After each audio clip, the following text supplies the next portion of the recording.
Hello friends, this is Geeta Sahu. Today our topic is viscosity. I am Assistant Professor of Sri Rautpura Sarkari University, Raipur, Chhattisgarh. Last video में हमने types of viscometer पढ़े थे। इसमें आज हम selection of viscometer देखते हैं। Selection of viscometer के लिए हम देखते हैं कि हमें किस लिक्विड का विस्कोसिटी निकालना है, उसका नेचर कैसा है, विस्कस है या नॉन विस्कस है, न्यूटोनियन सिस्टम है या नॉन न्यूटोनियन सिस्टम है। मैंने लास्ट वीडियो में बताया था कि न्यूटोनियन सिस्टम क्या होता है और नॉन न्यूटोनियन सिस्टम क्या होता है। सिलेक्शन ऑफ विस्कोसिटी के लिए जब हम लिक्विड लेते हैं, in case of Newtonian system, the rate of shear is directly proportional to the shearing stress. Therefore, the single point viscometer. जब हम सिंगल पॉइंट विस्कोमीटर लेते हैं या नॉन न्यूटोनियन सिस्टम लेते हैं तो उसके लिए हम कैपिलरी विस्कोमीटर का यूज़ करते हैं और फॉलिंग स्फीयर विस्कोमीटर का यूज़ करते हैं। In case of non Newtonian system, जिसे हम मल्टी पॉइंट विस्कोमीटर भी कहते हैं, इस केस में क्या होता है, for the elevation of non-Newtonian fluids, multi-point viscometer are required because the apparent viscosity is to be determined at the several of rate of shear to get entire consistency curve. Multi-point viscometer can also be used to determine the viscosity of Newtonian fluids. Non Newtonian fluid के लिए जो viscometer use करते हैं उसको हम Newtonian fluid के determination के लिए भी यूज़ कर सकते हैं। Ostwald viscometer. Ostwald viscometer is used to determine the viscosity of Newtonian liquid. Both dynamic and kinetic viscosity can be obtained. Ostwald viscometer से हम न्यूटोनियन लिक्विड की विस्कोसिटी मेजर कर सकते हैं। इसमें हम डायनेमिक और काइनेटिक बोथ टाइप के लिक्विड का विस्कोसिटी ऑब्टेन कर सकते हैं। इसका जो प्रिंसिपल इक्वेशन होता है वो है 𝜂1 equal to 𝜂2 into ρ1 T1 bye ρ2 T2। यहाँ पर जो ईटा से डिनोट किया गया है वो विस्कोसिटी है, रो से डिनोट किया गया है डेंसिटी। तो जो 𝜂1 ρ1 T1 है ये हमारे लिक्विड का होता है और जो 𝜂2 T2 है ये हमारे वाटर का होता है। ये है ओस्टवाल्ड विस्कोमीटर। आइए हम इसके पार्ट्स के बारे में जानते हैं। इसमें दो बल्ब होते हैं, बल्ब ए और बल्ब 2। बल्ब 2 में जो अपर साइड होता है उसमें ए मार्किंग होता है और बल्ब के नीचे में जो होता है लोअर मार्क उसमें बी लिखा होता है।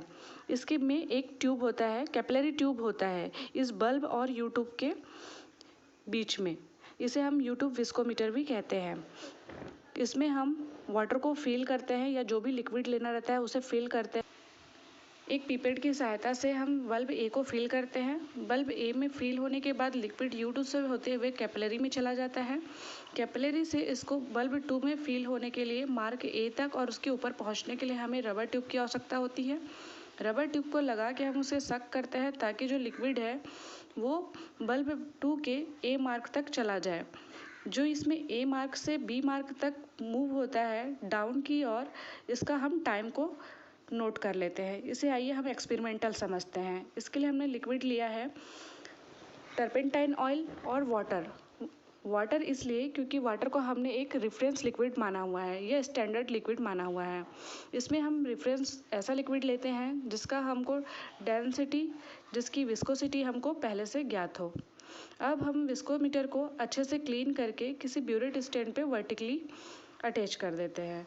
वर्टिकली अटैच करने के बाद बल्ब ए को किसी पिपेट से फिल करते हैं। इसमें हमने वाटर को फिल किया है पिपेट के थ्रू। अब वाटर फिल होने के बाद में बल्ब 2 में मार्क ए से ऊपर लाने के लिए रबर ट्यूब से सक किया है। जैसे जैसे हम सक करते जाएंगे लिक्विड ऊपर की ओर मार्क ए तक मूव करके चढ़ना स्टार्ट करता है और जैसे ही वो मार्क ए तक पहुंच जाए या उससे थोड़ा ऊपर पहुंच जाए हमें टाइम स्टॉपर स्टार्ट कर देना है। हम टाइम देखते हैं कि मार्क ए से मार्क बी तक मूव करने में लिक्विड को कितना टाइम लगा। इस टाइम को हम नोट कर लेते हैं। वैसे ही हम सेम जो हम लिक्विड का हमको विस्कोसिटी निकालना है उसके साथ ये प्रोसेस दोहराते हैं। जैसे हमने यहाँ पर दूसरा लिक्विड लिया है turpentine oil. Same process turpentine oil के साथ करते हैं। टर्पेंटाइन ऑयल को हम बल्ब ए में फिल करते हैं पिपेट की सहायता से। बल्ब ए में फिल होने के बाद वो यूट्यूब से होते हुए, कैपिलरी से होते हुए हमें बल्ब 2 में लाने के लिए सक करते हैं। बल्ब 2 में सक करने के बाद वो मार्क ए तक पहुंचता है। मार्क ए से उसके मार्क बी तक मूव डाउन होने में जो समय लगता है उसे हम नोट कर लेते हैं। उसके बाद हम उनकी दोनों लिक्विड की डेंसिटी चेक करते हैं। डेंसिटी चेक करने के लिए हमको स्पेसिफिक ग्रेविटी बॉटल की ज़रूरत पड़ती है, जिसे हम डेंसिटी बॉटल भी कहते हैं। इस डेंसिटी बॉटल से हमें डेंसिटी निकालने के लिए सबसे पहले एम्प्टी डेंसिटी बॉटल को वेट करना पड़ता है। एम्प्टी डेंसिटी बॉटल वेट करने के बाद उसका जो वेट होता है वो नोट करते हैं, जिसे हम W1 कहते हैं। फिर एम्प्टी डेंसिटी बॉटल के साथ वाटर को फिल करके उसका वेट लिया जाता है, जिसे हम D2 कहते हैं। थर्ड प्रोसेस में हम जो डिस्टिल वाटर होता है, डेंसिटी बॉटल होता है, उसमें हम अपना जो टर्पेंटाइन ऑयल लिया हुआ है उसे फिल करके उसका वेट निकालते हैं, जिसे हम W3 कहते हैं। इसके बाद मैंने एक इक्वेशन दिया हुआ है जिसमें हम डेंसिटी कैसे डेंसिटी निकालने के लिए डेंसिटी का फॉर्मूला पुट करते हैं मास अपॉन वॉल्यूम। जो इस लिक्विड की भी हमको डेंसिटी निकालनी है, चाहे वो टर्पेंटाइन ऑयल हो, चाहे हमको वाटर हो, चाहे कोई भी लिक्विड हो, उसका mass upon liquid mass of equal volume ये पुट करते हैं। जो हमने W1, W2 और W3 निकाला है उसके लिए हम फॉर्मूला पुट करते हैं W3 minus W1 upon W2 minus W1, और जो हमको रेशियो प्राप्त होता है उस रेशियो से हमें उस लिक्विड की डेंसिटी प्राप्त हो जाती है। ρ1 हमारे वाटर की डेंसिटी होती है और ρ2 जो लिक्विड होता है उसकी डेंसिटी होती है। इस प्रकार से हमें वाटर की विस्कोसिटी भी ज्ञात होती है, जिसे हम ईटा 2 से डिनोट करते हैं, और T1 T2 हमारे दोनों लिक्विड का टाइम होता है। तो इस प्रकार हमें ईटा 2, ρ1, ρ2, T1 T2 ज्ञात हो चुका है, जिसे हम प्रिंसिपल फार्मूला पे पुट करके ईटा 1 की वैल्यू निकाल लेते हैं, जिससे हमें टर्पेंटाइन ऑयल की विस्कोसिटी ज्ञात हो जाती है।